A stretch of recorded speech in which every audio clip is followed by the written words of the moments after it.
नमोस्तु गुरुदेव, नमोस्तु गुरुदेव, नमोस्तु गुरुदेव।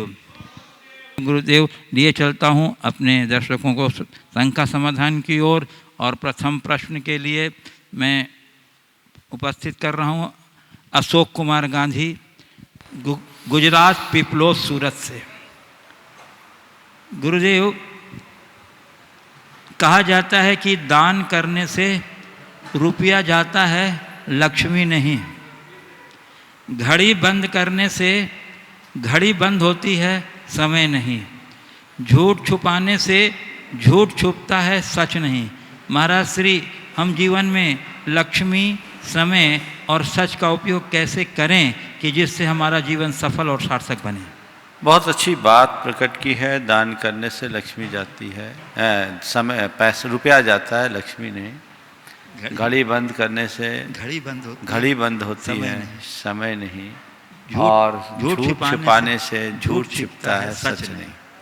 पूछा है लक्ष्मी, समय और सच का प्रयोग हम कैसे करें? बस लक्ष्मी को चंचल मानो, जितना है उपयोग करो, उपभोग करो। लक्ष्मी का सही उपयोग करने का यही एकमात्र सूत्र है।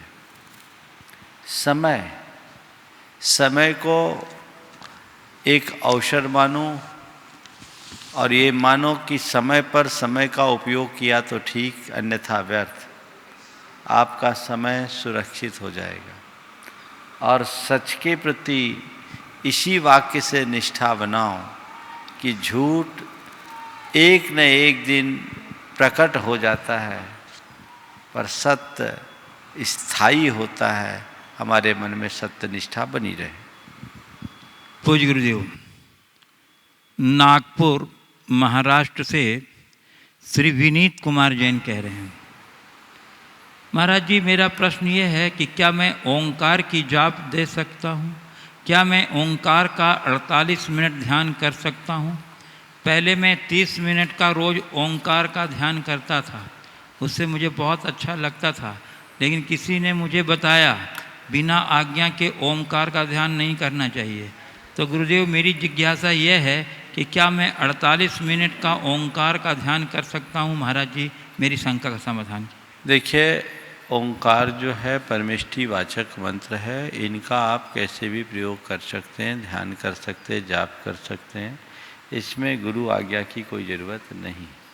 हमारे यहाँ कहा गया 35 16 56 चदुग मेघम च जबह झाये परमेठि वाचियानम अन्नम च गुरु वैश्यन। ये एक अक्षरी मंत्र है, आप इसका कैसे भी जाप कर सकते हैं। अन्य जाप बिना गुरु आशीर्वाद के न करें। मैं यहाँ हमारे बीच स्थानीय ENT specialist doctor Vinay Kumar Jain यहाँ उपस्थित हैं। मैं उन्हें आमंत्रित कर, सपत्नीक वो कृपया आ जाएं और अपने उपयोगी प्रश्न से हम लोग को लाभान्वित करें। इनके प्रश्न बहुत ही उपयोगी हुआ करते हैं। और तब तक वो जो आ रहे हैं गुरुदेव, एक प्रश्न महाराष्ट्र ठाणे नहीं कटनी से है गुरुदेव। कटनी मध्य प्रदेश से सेठ श्रीमती चंद्र प्रभा जैन कह रही हैं, आज लोगों को जितनी चिंता दुकान खोलने की है उतनी श्री जी की नहीं। मंदिर जाने के पहले किन भावों को लेकर जाना चाहिए, कृपया बताने का कष्ट करें। दुकान खोलने के पहले ताले को प्रणाम करना, सब मालूम है, टाइम भी तय है, उसमें देरी नहीं। पर मंदिर, महाराज जी, कौन से भाव लेकर मंदिर जाना, वहाँ से क्या लेकर आना, कृपया समाधान दें। बात सही है, दुकान की चिंता लोगों को बहुत है, भगवान की नहीं। इसकी वजह है क्योंकि लोगों को दुकान में कुछ दिखता है, कमाई दिखती है। वो कमाई का एक जरिया है, माध्यम है। इस वजह से लोगों का दुकान के प्रति विशेष रुझान दिखता है। लेकिन लोगों को समझना चाहिए, दुकान केवल पैसे की कमाई का जरिया है, पर मंदिर जीवन में पुण्य की कमाई का स्थान है। पैसे की कमाई जितना जरूरी है, पुण्य की कमाई भी उससे कहीं अधिक जरूरी है। ऐसी समझ यदि हमारे मन में विकसित हो जाए तो हमें कहीं भी कठिनाई नहीं होगी। लोग अर्थ को महत्व देते हैं, परमार्थ को नहीं, जबकि हमें ये समझना चाहिए कि अर्थ से अधिक महत्व परमार्थ का है। पैसा एक सीमा से अधिक साथ नहीं देता, लेकिन पुण्य हर कदम में साथ देता है। भाव भवांतरों तक पुण्य हमारे साथ चलता है। इसलिए हमें हमेशा पुण्य का साथ लेकर के चलना चाहिए और अपने जीवन के क्रम को उसी अनुरूप बढ़ाना चाहिए। अपनी भाव विशुद्धि को लेकर परमात्मा के चरणों में जरूर जाना चाहिए और एक प्रार्थना करना चाहिए, प्रभु हम में ऐसी शक्ति और सामर्थ्य विकसित हो कि हम पूरा दिन सच्चाई के पथ पर चलते हुए सन्मार्ग में अडिग रहते हुए आगे बढ़ सके और अपने जीवन को बेहतर बना सके। पूज्य गुरुदेव, सावदा जिला जलगांव महाराष्ट्र से स्वप्निल प्रकाश जैन कह रहे हैं, गुरुदेव आपके प्रवचन और शंका समाधान प्रतिदिन सुनता रहा हूँ। आप अक्सर अपने प्रवचनों में कहते हैं कि हमेशा सहज भाव, संतुष्ट भाव मन में रखो। मेरा प्रश्न उन युवाओं की ओर से है जो कंपटीशन परीक्षा की तैयारी कर रहे हैं।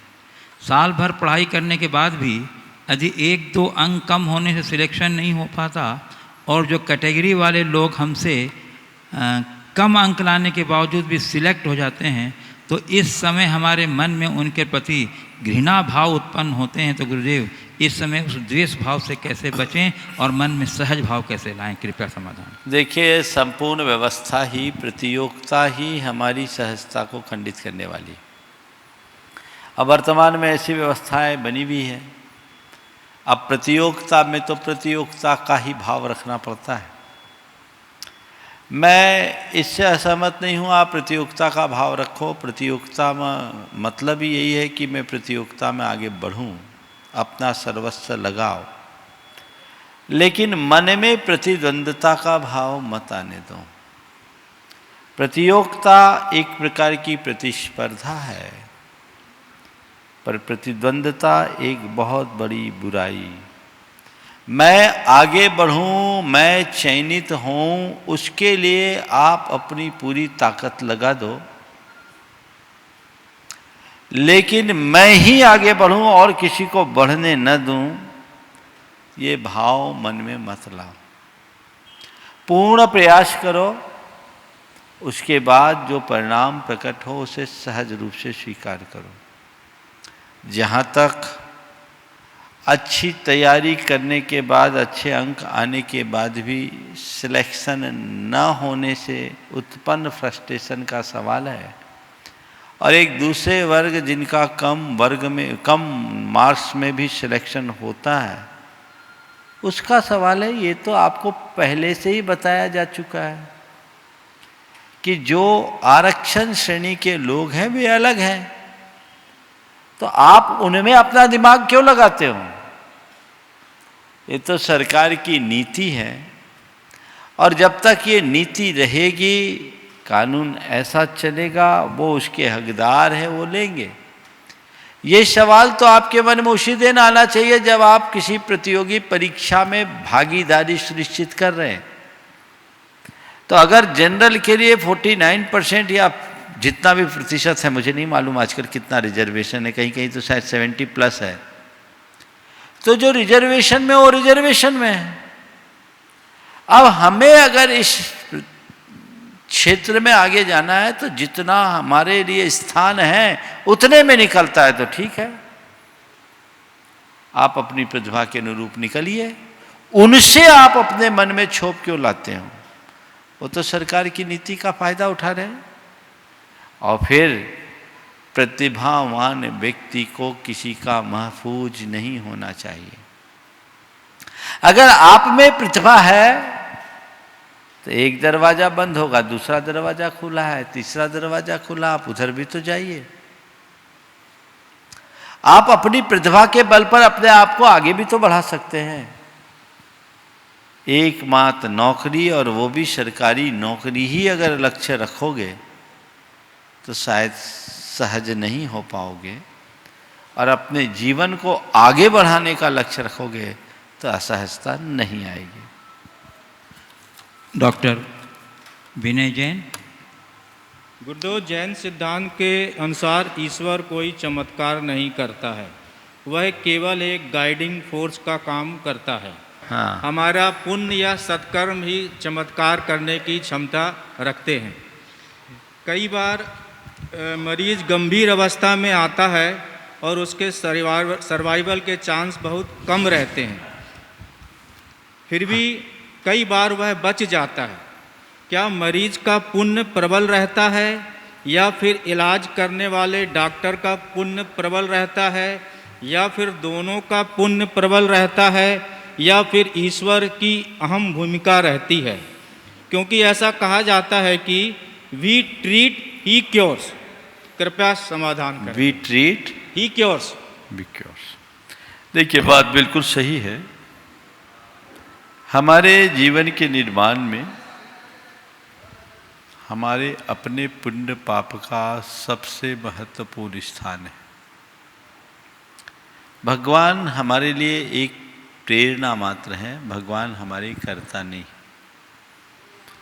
भगवान को निमित्त बनाकर हम अपने मन में प्रेरणा और विशुद्धि जागृत करते हैं और वह भाव विशुद्धि हमारी पुण्य वृद्धि का सशक्त निमित्त बनता है। उसके बल पर हम अपने जीवन में बड़ा रूपांतरण घटित कर सकते हैं। आपने कहा कई मरीज ऐसे होते हैं जिनके सर्वाइवल के चांस कम होते हैं, वे ठीक हो जाते हैं, नहीं के बराबर होते वे ठीक हो जाते हैं। इसमें कौन किसकी अहम भूमिका है, मरीज की, डॉक्टर की या ईश्वर की? आपके प्रश्न का सार। देखिए, भगवान तो एक निमित्त है, इसमें मरीज का पुण्य और कुछ अंशों में डॉक्टर का पुण्य दोनों काम करता है। हमारे यहाँ एक शब्द आता है जस। आपने बचपन में सुना होगा, किसी के हाथ में जस होता है तो उसके काम से हर काम सध जाता है, और किसी किसी के हाथ में जस नहीं होता, कितना भी अच्छा परफॉर्मेंस करे काम सफल नहीं होता। मैं आपके मेडिकल क्षेत्र से जुड़े हुए बात कर रहा हूं। मैं एक ऐसे व्यक्ति को जानता हूं जो डॉक्टर भी नहीं था, पहले एक बड़े चिकित्सक का कंपाउंडर था, आरएमपी किया, रजिस्टर्ड मेडिकल प्रैक्टिशनर बनकर उसने अपनी एक छोटी सी क्लिनिक चालू की। आप सुनकर के ताज्जुब करोगे, सामने डीएम लेवल का डॉक्टर है। शायद मेरी बात अटपटी लगेगी, लेकिन मैं जिस संदर्भ में बोल रहा हूं उसको समझिएगा। डीएम लेवल के डॉक्टर से कोई भी इलाज कराए, उसको लाभ मिले न मिले ये हो सकता है, पर उसके पास आने वाले की 10 से 20 रुपए की दवाई में छोटी मोटी बीमारियां ठीक लाइन लगती। मुझसे किसी ने पूछा कि इसकी वजह क्या है? पढ़ा लिखा बिल्कुल नहीं, डॉक्टर भी नहीं है, केवल आरएमपी है, अपने तजुर्बे और अनुभव के आधार पर यह काम कर रहा है। मैंने कहा इसी को कहते हैं जस। कुछ भी दे दे काम कर सकता है। आज विज्ञान भी इस बात को कुछ अर्थ में मानता है, जिसे आप लोग कहते हैं प्लेसिबो इफेक्ट, कहते हैं ना। अब उसके व्यवहार से लोक में धारणा भी बन गई, अरे इसकी दवाई तो तुरंत काम करती है, तुरंत काम करती है, तुरंत काम करती है, कम दवाई देता है, तुरंत आराम मिलता है। तो पेशेंट की मानसिकता आने के पहले से ही बन जाती कि इसकी दवाई काम करेगी, तो वो निमित्त भी बन गया। तो ये बात बिल्कुल सही है, किसी रोगी की चिकित्सा में रोगी का अपना पुण्य और पाप तो है ही, चिकित्सक का भी पुण्य पाप निमित्त बनता है। अगर चिकित्सक का पुण्य प्रबल हो तो उसके पुण्य के निमित्त से रोगी का पुण्य उभर सकता है। और रोगी का पाप प्रबल हो तो चिकित्सक का पुण्य भी कमजोर पड़ सकता है।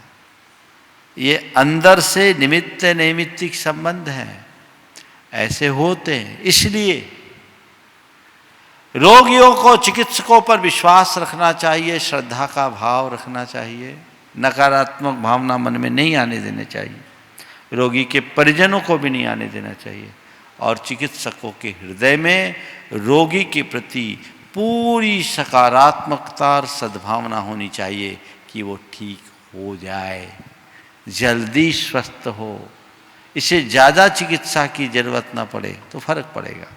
लेकिन आज के समय में चीज़ें थोड़ी बदल गई। अब ये पूरी तरह से एक इंडस्ट्री बन गई। बड़े बड़े अस्पतालों में रोगियों को का इलाज कम, कैप्चर ज़्यादा किया जाता है। एक बार पकड़ लिए और उनको जो चूसने की प्रवृत्ति है, ये घोर अमानवीय कृत्य है।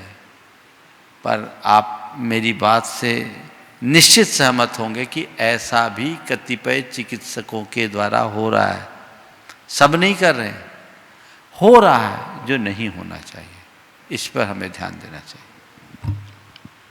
पूज्य गुरुदेव, गोपालगंज सागर मध्य प्रदेश से श्री राजेश जैन आरआई पूछ रहे हैं, गुरुदेव, एक किडनी की अस्पताल की दीवार पर लिखा था, मानवता की सच्ची सेवा करना सच्चे अर्थों में दुनिया का कर्ज चुकाना है। गुरुवर, मानवता की सेवा, धार्मिकता, आध्यात्मिकता और सामाजिकता अलग अलग कैसे की जा सकती है? क्या आप जैसे संतों द्वारा की जा रही धर्म प्रभावना सच्ची मानव सेवा है या धर्म सेवा है? मानवता की सेवा धार्मिकता, आध्यात्मिकता और सामाजिकता को अलग अलग कैसे की जा सकती है, आपने पूछा है। आप जैसे संतों की ये जो धर्म प्रभावना है, इसे मानवता की सेवा के रूप में देखा जा सकता है नहीं। मैं आपसे कहता हूँ, सेवा तो बहुत छोटी चीज़ है।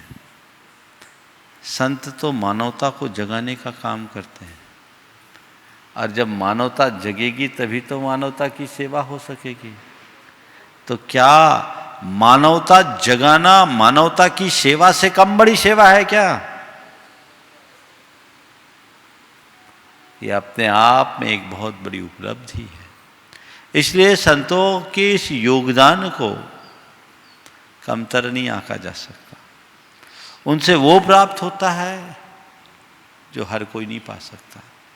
कोई व्यक्ति यदि किसी की सेवा करेगा तो 2 की, 4 की, 10 की, 20 की कर सकता है, और संत यदि मानवता के प्रति सेवा का भाव जगाते, मानवता की भावना जगाते हैं, तो एक साथ लाखों के हृदय में जग सकता है। और लाखों लोग यदि संतों से प्रेरित होकर मानवता की सेवा में तत्पर होते हैं, तो इसका श्रेय किसे जाता है?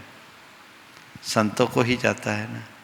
इसलिए इसे कतई नज़रअंदाज नहीं किया जा सकता। पूज्य गुरुदेव, कटनी मध्य प्रदेश से श्री प्रमोद कुमार जैन, शास्त्री परिवार, कटनी, पूछ रहे हैं, गुरुदेव, हम यदि सफ़र पर निकलते हैं और कहीं भी वियावान जंगल में रास्ता भटक जाते हैं और हमें कोई हितैषी रास्ता बताने वाला मिल जाए, तो हम उस पर पूर्ण विश्वास और श्रद्धा कर उसके बताए रास्ते पर चल देते हैं। जिज्ञासा है कि इस वियावान संसारी वन में हम भटक रहे हैं और आप जैसे परम गुरु हितैषी, परम उपकारी इस वन से बाहर निकलने का रास्ता बता रहे हैं, तो भी हम चलने को तैयार नहीं हैं। क्या कारण है? ये पाप कर्म का उदय है या क्या है? बात समझ में नहीं आ रही। देखिए, एक बार ऐसा हुआ, कुछ लोग भटक गए और भटक करके एक जंगल में फंस गए। शुरुआत में तो बहुत परेशान हुए कि इस जंगल में है, कैसे निकला जाए, कैसे निकला जाए, कैसे निकला जाए। जब कुछ रास्ता नहीं सूझा तो उनने अपने थोड़े से प्रयासों से एक छोटी सी झोपड़ी बना ली और वहीं रहना शुरू कर दिया। जंगल में जो कुछ भी फूल फल मिला वो खाने लगे और जंगल में ही रम गए। और एक बार रम गए सो रम गए, भूल ही गए कि हम कहीं भटके हैं। उनने जंगल को ही अपना घर बना लिया। जो जंगल को ही अपना घर मान ले उसे कौन रास्ते पे ला सकता है। आज के दिन संसारियों की यही दशा है। संसार में भटके हैं लेकिन उसी में अटके हैं। अब उन्हें ये लग ही नहीं रहा है कि हम कहीं भटके हुए हैं। उन्हें लग रहा है हम जहाँ है वही हमारा ठिकाना है। जब तक हम अपने आप को ठीक तरीके से नहीं समझेंगे, पहचानेंगे नहीं, तो इस संसार से भटकने के बाद रास्ता पाने का ठिकाना ही नहीं। बिरले भाग्यशाली जीव होते हैं जिन्हें ये पता लगता है कि मैं भटका हूँ तो तुरंत रास्ता पकड़ने की कोशिश कर लेते हैं। लेकिन जिन्हें इसका आभास ही नहीं, एहसास ही नहीं, वे तो भटकते आ रहे हैं, भटकते रहेंगे, उन्हें कोई बचा नहीं सकता। इसलिए हमें ध्यान रखना है। दुष्यंत कुमार की ये 2 पंक्तियाँ इस संदर्भ में बहुत उपयोगी है। मेले में भटके होते तो कोई घर पहुंचा देता। मेले में भटके होते तो कोई घर पहुंचा देता। हम घर में ही भटके हैं, कैसे ठौर ठिकाना पाएंगे। हम घर में भटके हैं तो हमें खुद अपनी भटकन को समझना पड़ेगा, तभी जीवन को आगे बढ़ा पाएंगे। पूज्य गुरुदेव, कटनी मध्य प्रदेश से श्री दिगंबर जैन पंचायत कटनी के अध्यक्ष श्री संतोष कुमार जी मालगुजार नमोस्तु पूर्वक कह रहे हैं, गुरुदेव आपकी पुस्तक जैन तत्व विद्या में लिखा है कि सुषमा काल में मनुष्यों की आयु 3 पल की होती है और वे 3 दिन में हरड़ के फल के बराबर खाने से उनकी क्षुधा शांत हो जाती है। तो कल्प वृक्ष से भोजन आपके हाथ में आता है, फिर उसे खाते हैं, जबकि हम समझते हैं कल्प वृक्ष के पास जाते ही भोजन की इच्छा होती है और पूर्ण हो जाती है। और इस संबंध में दूसरी जिज्ञासा ये है कि पल्य और सागर में क्या अंतर है, और पल्य बड़ा होता है या सागर बड़ा होता है? देखिए, जहाँ तक कल्प वृक्षों का सवाल है, कल्प वृक्षों में भोग भूमि में जो जीव होते हैं कल्प वृक्षों के माध्यम से अपनी आवश्यकताओं की पूर्ति करते हैं। लेकिन ऐसा मत समझना कि देवों की तरह वहाँ जाते ही हमारी इच्छा पूरी हो जाए। भोग भूमि के जीव हमारी आपकी तरह आहार ग्रहण करते हैं। उनकी भूख बहुत अल्प होती है, इच्छाएं सीमित होती है, और वो जो चाहते हैं कल्प वृक्षों से उन्हें प्राप्त होता है। विधिवत उसका सेवन करते हैं। अपनी धारणा को थोड़ा संशोधित करना अपेक्षित है। उनके कंठ से झरने वाली व्यवस्था नहीं है, ये व्यवस्था केवल देवों के साथ है, क्योंकि उनके कंठ में अमृत होता है और देव अमृत भोजी होते हैं, मनुष्य नहीं। इन्हें तो भोज्य पदार्थ लेने पड़ते हैं, तभी उनकी ये गाड़ी चल पाती है। यद्यपि इन्हें बहुत स्वल्प लेना होता है। दूसरी बात जो आपने पूछा है, पल्ल और सागर में क्या अंतर है, पल्ल बड़ा या सागर। अभी पल्ल और सागर की व्याख्या करूंगा तो आप लोग कान खड़े हो जाएंगे, वो इस मंच की का विषय नहीं है, ये उपमा काल है। पल्ल का सामान्य अर्थ होता है गड्ढा, और उसके आधार पर आयु आदि को नापने की जो व्यवस्था है, काल को मापने की व्यवस्था, वो एक उपमा काल के रूप में लिखा जाता है। पल्ल है और असंख्यात पल्लों का एक सागर होता है, तो पल्ल से सागर असंख्यात गुना होता है। पूज्य गुरुदेव, रीठी कटनी मध्य प्रदेश से कुमारी मयूरी असंख्यात पल्लों का एक सागर, नो कंफ्यूजन नहीं। असंख्यात वर्षों का एक पल्ल और असंख्यात पल्लों का एक सागर। चलो। हाँ जी गुरुदेव, रीठी कटनी मध्य प्रदेश से कुमारी मयूरी जैन पूछ रहे हैं, गुरुदेव आज हम यहाँ आपसे अपनी शंका का समाधान करते हैं, और ऐसे क्वेश्चंस आपके सामने मैं रख रही हूँ कि हमें अपने समाधान के साथ लोगों को भी उस शंका समाधान से मोटिवेशन मिल सके। महाराज जी, पीछे से कुछ लोगों की आवाज़ आती है, क्वेश्चंस तो अच्छे हैं पर अमल भी तो करें। महाराज श्री, हमारी जैसी थिंकिंग है वैसे ही क्वेश्चंस और वैसे थॉट्स हमारे दिमाग में आते हैं, या फिर जैसे हमारे साथ होता है वैसे क्वेश्चंस हमारे मन में आते हैं और वही क्वेश्चंस हम आपके सामने रखते हैं। महाराज श्री, ऐसी जगह पे जो कमेंट करना नहीं छोड़ते वो किस तरह के लोग कहलाते हैं? और महाराज जी, ऐसे लोगों से हम कभी उम्मीद कर सकते हैं क्या कि ये हमारे लिए कभी अच्छा सोच सकते हैं? अपना काम करना है और कमेंट करने वालों का काम कमेंट करना है। उनको कमेंट करने दीजिए, आप उसकी तरफ देखते क्यों? ये तो चलता ही रहेगा, ये तो दुनिया की रीत है। अगर आपके किसी अच्छे कार्य पे किसी की कमेंट नहीं हुई तो आपने अच्छा कार्य किया ही नहीं, ऐसा मानकर चलना चाहिए। जहाँ तक सवाल पूछने का सवाल है, तो सवाल पूछने के लिए भी लोगों को पूरा दिन खपाना पड़ता है। लोग बोलते हैं महाराज, पूरे दिन सोचते हैं, फिर एक आध सवाल बनता है और उसको भी यहाँ रिजेक्ट कर दिया जाए तो दिमाग ठनकता है और फिर बड़ी कठिन होता है। पर ध्यान रखो, सवाल कई उद्देश्य से पूछे जाते हैं।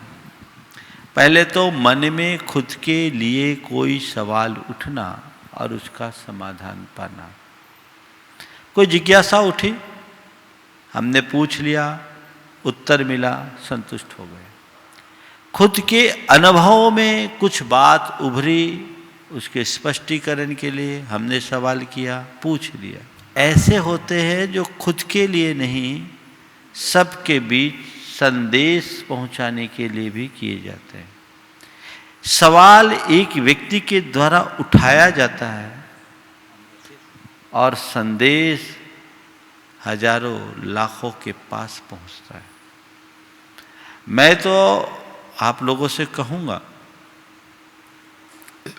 रोज आप इस कार्यक्रम का लाभ ले रहे हैं। 6 वर्ष से अधिक हो गए निरंतर ये कार्यक्रम चल रहा है। हजारों प्रश्न पूछे गए। कितने? 40,000 प्रश्न है। कितने हैं मुझे अब तक? कितने क्लिप हुए? 40,000 से ज़्यादा सवाल अब तक पूछे जा चुके हैं, ऐसे मुझे जानकारी दी जा रही है। कितने लोगों ने पूछा और उससे कितने लोगों की धारणाएं बदली। तो कोई भी अच्छा सवाल पूछे और वो सवाल आपको लगे कि ये तो मेरे मन का सवाल है, एक बार उसको हृदय से दाद देने में मत चूकना। भाई बहुत अच्छा, हम नहीं पूछ पाए, मेरी बोली तुम्हारे मुंह से निकल गई, बहुत बहुत धन्यवाद, मेरी गुत्थी खुल गई। ये करना चाहिए। ये ज्ञान की अनुमोदना है और इससे ज्ञानावरण कर्म का क्षयोपशम होता है। पर कई लोग हैं जिनकी सोच ही ऐसी, हाँ बहुत आगे, टीवी पे छाने के लिए सवाल करते हैं, ये भी बोलते हैं। हालांकि कुछ लोगों का ध्येय भी ये रहता है ना। कुछ लोग वाकई में पूछने के लिए पूछते हैं और कोई इसलिए भी पूछते हैं कि चलो इस बहाने मौका तो मिल जाएगा। बुरा नहीं है, हाँ बुरा नहीं है, चलो भाई। लेकिन हमें कभी किसी पर नकारात्मक टिप्पणियां नहीं करनी चाहिए, और कोई नकारात्मक टिप्पणी करे तो उधर ध्यान नहीं देना चाहिए। पूज्य गुरुदेव राजेश, यूनाइटेड ट्रस्टी श्री राजेश पूनम जैन पुणे से पूछ रहे हैं, महाराष्ट्र से पूछ रहे हैं गुरुदेव, जिस प्रकार रेडियो में 2 स्टेशन अर्थात 2 चैनल एक साथ जुड़ जाने पर मिक्स आवाज़ आने लगती है और हमें कुछ भी स्पष्ट समझ में नहीं आता है, और एक स्टेशन के पकड़ने पर ही आवाज़ साफ आती है, उसी प्रकार धर्म की और कर्म की 2 स्टेशनें जुड़ने से कई बार विकल्प जाल की आवाज़ें आने लगती हैं। तो गुरुदेव कृपया समाधान बताएं कि किस प्रकार हम धर्म स्टेशन की फ्रीक्वेंसी इतनी ऊंची रखें कि कर्म रूपी विकल्पों की आवाज़ें मंद पड़ जाए, ताकि हम अपनी आत्मा की आवाज़ साफ साफ सुनाई पड़ने लगे। धर्म और कर्म की फ्रीक्वेंसी बिल्कुल अलग अलग है। आपने पूछा है अगर दोनों मिल जाए तो हमारे लिए सब गड़बड़ हो जाता है, रेडियो के डबल स्टेशन की तरह। मैं आपको इस फ्रीक्वेंसी को सेट करने का एक बड़ा अच्छा फार्मूला देता हूँ। बड़ा सरल सा फार्मूला है, फिर डिस्टरबेंस नहीं। धर्म को कर्म मानो और कर्म को धर्म मान करके करो, फ्रीक्वेंसी सेट रहेगी, कभी कुछ अपसेट नहीं होगा। आप लोग धर्म को क्रिया मानते हो और कर्म को अपना कर्तव्य है, ये भ्रम है। धर्म ही मेरा सच्चा पुरुषार्थ है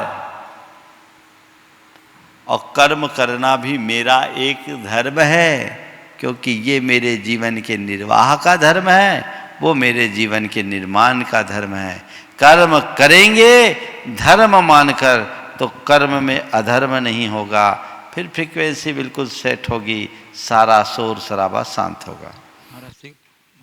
श्रीमती नीतू धन्य कुमार जैन सतना, गुणाइटन ट्रस्टी पारस ट्रेडर्स। और वो जब तक आ रही हैं गुरुदेव, महाराज जी के चरणों में पारस ट्रेडर परिवार की तरफ से त्रिवार नमोस्तु नमोस्तु नमोस्तु गुरुदेव। गुरुदेव, मेरा आज का यह प्रश्न है, सहयोग, सहायता एवं मदद, इन तीनों का क्या स्वरूप है तथा हमें तदनुरूप पात्र का चयन किस प्रकार करना चाहिए ताकि हम धोखा ना पाएं और अहंकार ग्रस्त भी ना हों। सहयोग, सहायता और मदद अगर ऊपरी तौर पर देखें तो तीनों एक दूसरे के पर्यायवाची शब्द हैं, लेकिन गहराई से देखें तो थोड़ा थोड़ा अंतर भी देखा जा सकता है। सहयोग करना अर्थात है तो एक प्रकार की मदद ही, लेकिन हम किसी के कार्य में कोई गति दें, ये हमारा सहयोग है, अपना कंट्रीब्यूशन हमारा सहयोग है। ये फिजिकल भी हो सकता है, फाइनेंशियल भी हो सकता है और मेंटल भी हो सकता है। सहायता भी इसी तरीके की होती है, मदद भी इसी तरह की होती है। लेकिन जब हम इसे अलग अलग संदर्भों में यदि देखें तो अपनों को सहयोग दिया जाता है, पीड़ितों की सहायता की जाती है और सबकी मदद करनी चाहिए। महाराज जी, मेरा भी एक क्वेश्चन तीनों एक अरे जल्दी करो। हाँ महाराज, त्रिवार नमोस्तु नमोस्तु नमोस्तु। महाराज जी, मेरा ये प्रश्न है कि एक पत्नी का क्या कर्तव्य होना चाहिए जिससे उसका पति धन्य हो जाए? पति और धन्य कुमार नाम ही है, समझ गए। और तुम पत्नी के सामने पूछ रहे हो तो परेशानी में पड़ जाओगे, भी रिजर्व रहने दो। ईरिया पूछे। नमोस्तु गुरुदेव। गुरुदेव, मेरा यह प्रश्न है कि मैं अपने बचपने को किस प्रकार जीऊं कि मेरी आने वाली जवानी और बुढ़ापा दोनों सार्थक हो सके। क्या बात है। अपने बचपने को कैसे जीऊं कि आने वाली जवानी और बुढ़ापा दोनों सार्थक हो जाए। बहुत ही गहरा सवाल है ये। बचपने में जो निश्चलता है, सरलता है, उसे आत्मसात करो और ठान लो कि मैं अपने जीवन के अंतिम समय तक इसे कभी नहीं खोऊंगी, नंबर 1। दूसरा, जैसे बचपन खो रहा है वैसे जवानी भी खोएगी और बुढ़ापा भी खोएगा, कुछ टिकाऊ नहीं है। इसलिए जैसे जैसे मेरा शरीर बढ़ रहा है, मेरी उम्र बढ़ रही है, मेरी समझ भी बढ़नी चाहिए, ये अपने अंदर विकसित कर लो। उम्र के साथ यदि समझ बढ़ती है तो मनुष्य अपने जीवन में अंत तक ठीक बना रहता है। समझ लेना ये सब नश्वर है और ये समझ मुझे साथ लेकर के चलना है। और माँ बाप, गुरुजनों से बचपन में जो संस्कार मिले हैं, इन्हें अपने जीवन की अक्षय निधि बना करके चलो तो अंत तक सुरक्षित रहो। नमोस्तु महाराज जी। कुमारी मानसी जैन तारादही, और उसके बाद तैयार रहेंगी श्री शरद सराव की गुणाइटन ट्रस्टी एवं उप संयोजक धर्म प्रभावना समिति कटनी। गुरुदेव के चरणों में मेरा त्रैवार नमोस्तु। गुरुदेव, हमारे बचपन से ही और प्रॉबेबली हमारे एडोलेसेंट ईयर से, हमारी प्रौढ़ावस्था से ही हमारे पेरेंट्स हमें बेसिकली गर्ल्स को इंसिस्ट करते हैं कि उन्हें पढ़ाई के साथ ही साथ अदर एक्स्ट्रा करिकुलर एक्टिविटीज़ में, जैसे कि painting classes, dancing classes, singing classes और कुकिंग क्लासेस में पार्टिसिपेट करना चाहिए।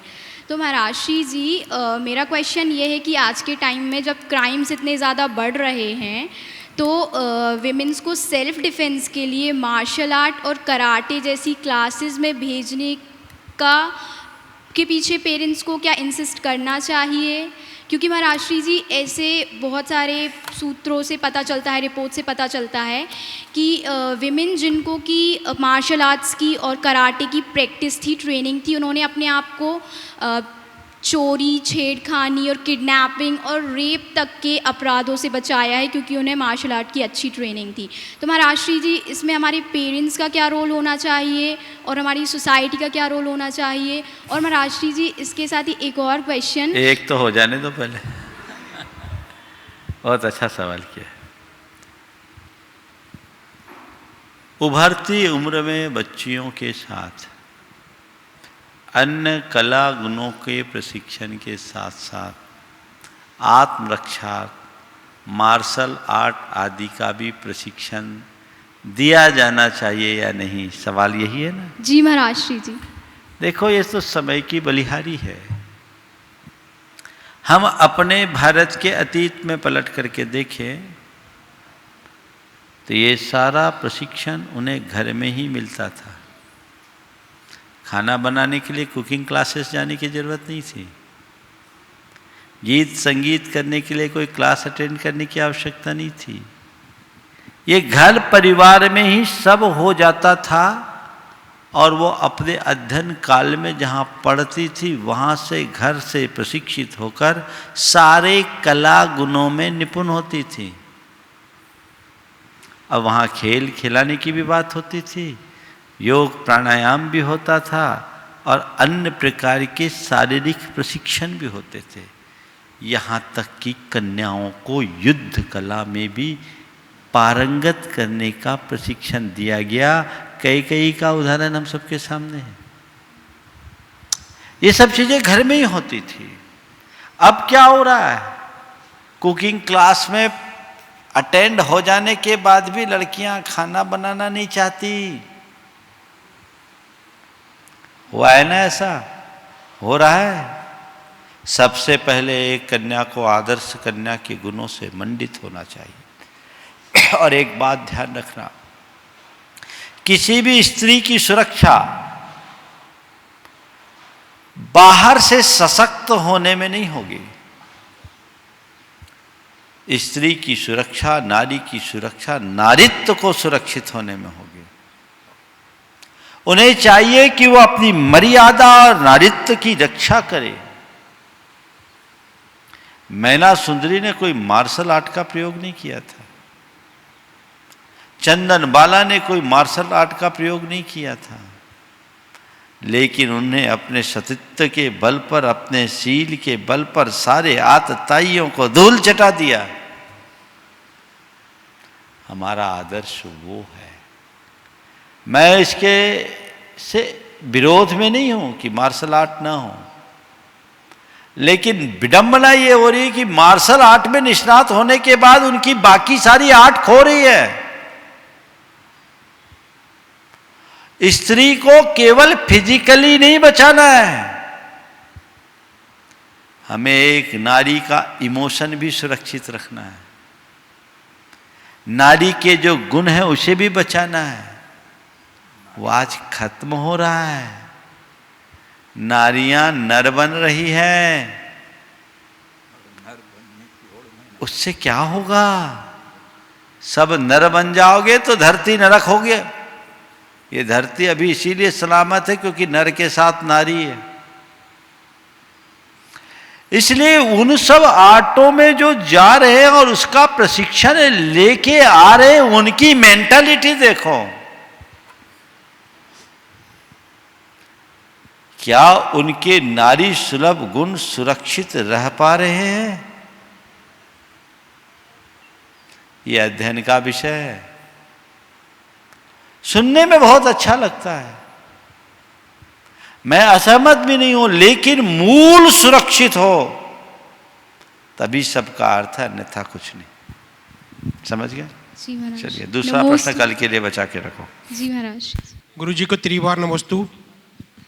गुरु जी, मेरा प्रश्न आज गौ रक्षा के संबंध में है।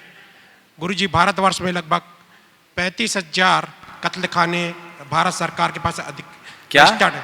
35,000 कत्लखाने, गाय कत्लखाने भारत सरकार के पास रजिस्टर्ड है और हजारों कत्लखाने अनरजिस्टर्ड रूप से चल रहे हैं, जिसमें 100 से लेकर 1,000 तक गाय प्रतिदिन कट रही हैं। अभी कुछ साल, 1-2 साल पहले ही आपने सुना होगा कि अति आधुनिक कत्लखाने आंध्र प्रदेश सरकार ने 6 की अनुमति दे रही थी, जिसका काफ़ी विरोध हुआ तो उसमें रोक लग गई। परंतु बाद में आंध्र सरकार ने जो वहाँ बछड़े खाने थे उनमें 25% की वृद्धि करके उसका काम को आगे बढ़ा दिया।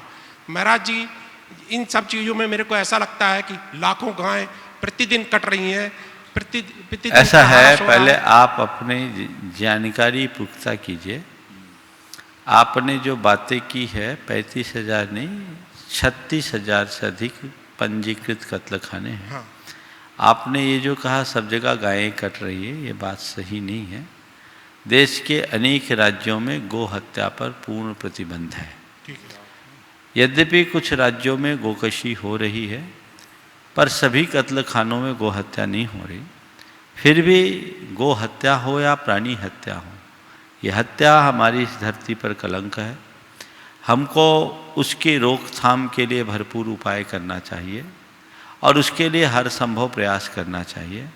गौशालाओं का निर्माण एक प्रतीकात्मक संदेश देने का माध्यम है, जिससे हम कर पा रहे हैं।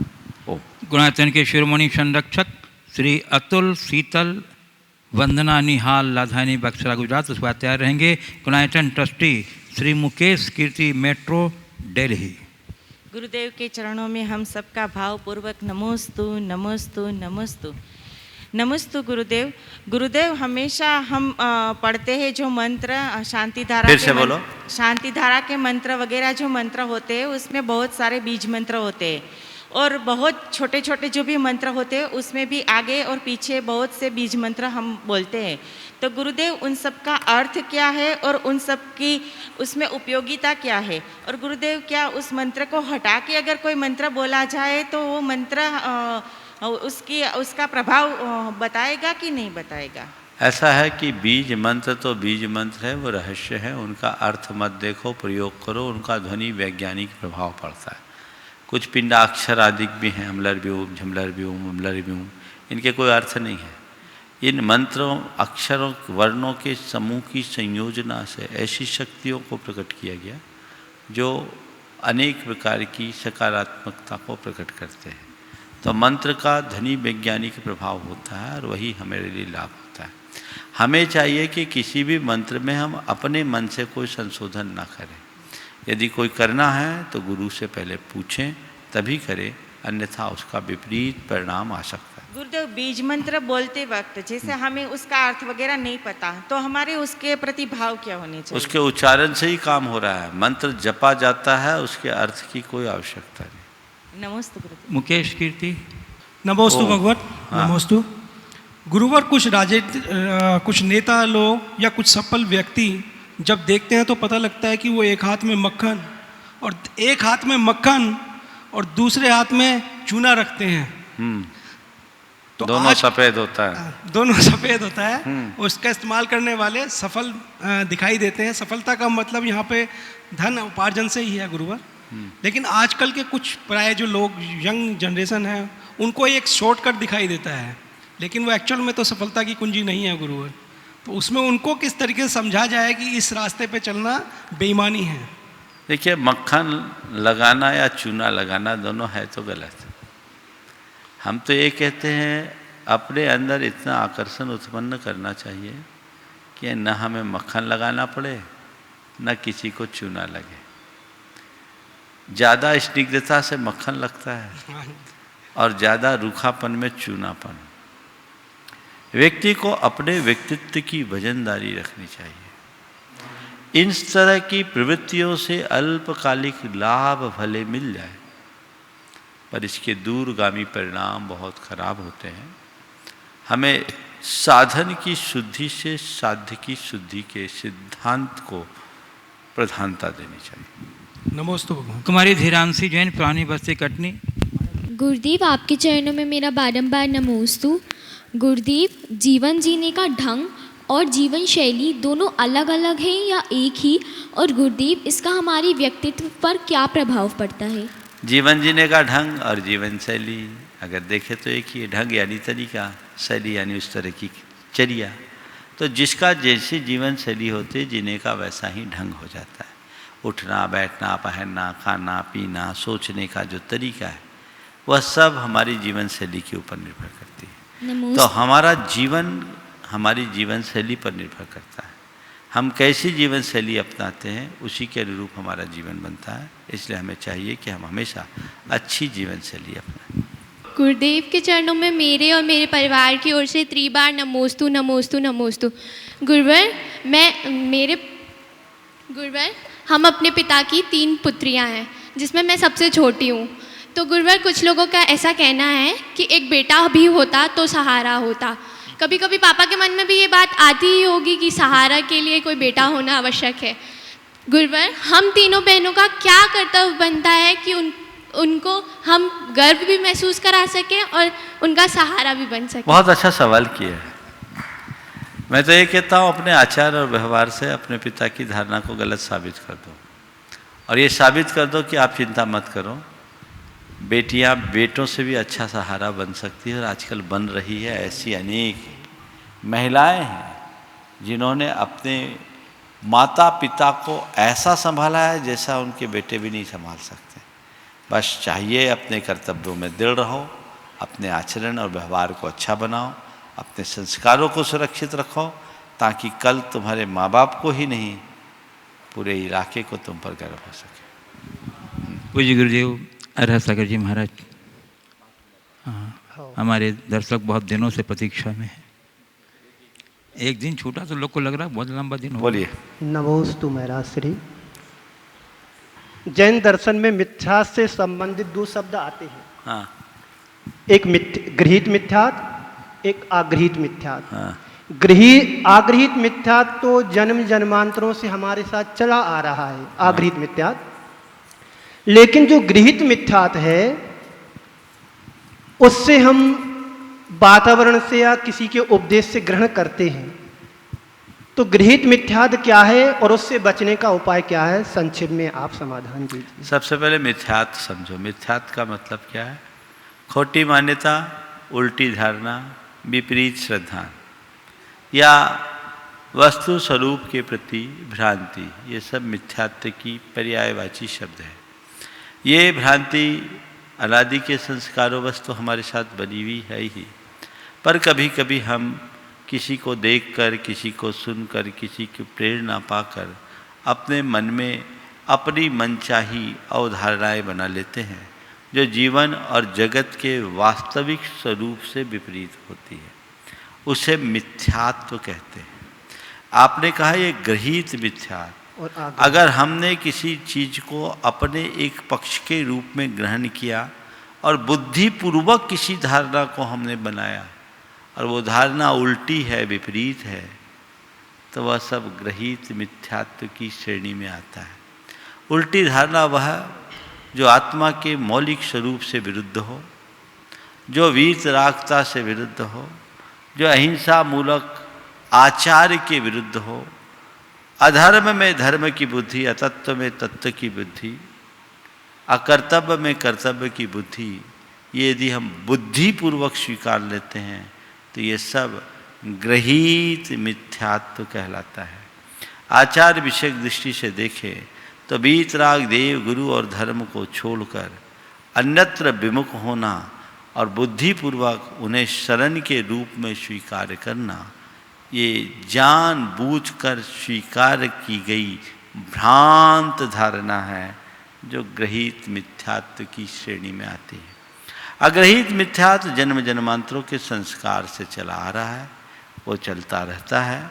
वो व्यक्ति भी कदाचित कोई सन्निमित्त पाता है, अंतर्दृष्टि प्रकट होती है, तो उसके बदौलत अपनी धारणा को बदलने में समर्थ होता है। तो दोनों में बड़ा अंतर है। गृहीत मिथ्यात्व को हम गुरुजनों के उपदेशों को सुनकर अपनी बंद आंखों को खोल करके ही छोड़ सकते हैं। नमोस्तु महाराज, नमोस्तु। Shrimati Neeru Manoj Jain, fashion guide Katni. गुरुदेव, मेरे और मेरे परिवार की ओर से त्रिवार नमोस्तु नमोस्तु नमोस्तु। गुरुदेव, मेरी यह जिज्ञासा है कि ज़िंदगी जीने के लिए दो तरीके होते हैं। एक तो जो हो रहा है उसे होने दो और देखते जाओ और भुगतते जाओ। दूसरा तरीका यह है कि हम उसे अपनी भावना के अनुरूप बदलने का प्रयास करें। गुरुदेव, इसमें मेरी यह जिज्ञासा है कि मैं कौन सा तरीका अपने लिए अपनाऊं ताकि मेरे जीवन में समता खंडित ना हो। नदी में नदी की धार बह रही थी, दो तिनके भी बह रहे थे। एक तिनका उस धार से जूझ रहा था, धार को रोकने की कोशिश कर रहा था, और दूसरा तिनका बड़ा अहोभाव में भरा था। उसने सोचा, आहा, ये नदी सागर तक की यात्रा में निकली है, चलो कुछ दूर मैं भी इसके साथ हो लूँ। थोड़ी देर बाद जो तिनका जूझ रहा था, धार का एक तेज प्रवाह आया और उसे उठाकर तट पर फेंक दिया। वो तिनका छत विक्षत हो गया था और जो धार में बहने वाला तिनका था वो सागर तक पहुंच गया। आप तय कर लो किसका चुनाव सही था, धार में बहने वाले का या धार से जूझने वाले का। समय हो गया, यही परिणाम। बोलिए परम पूज्य आचार्य गुरुवर श्री विद्यासागर जी महाराज।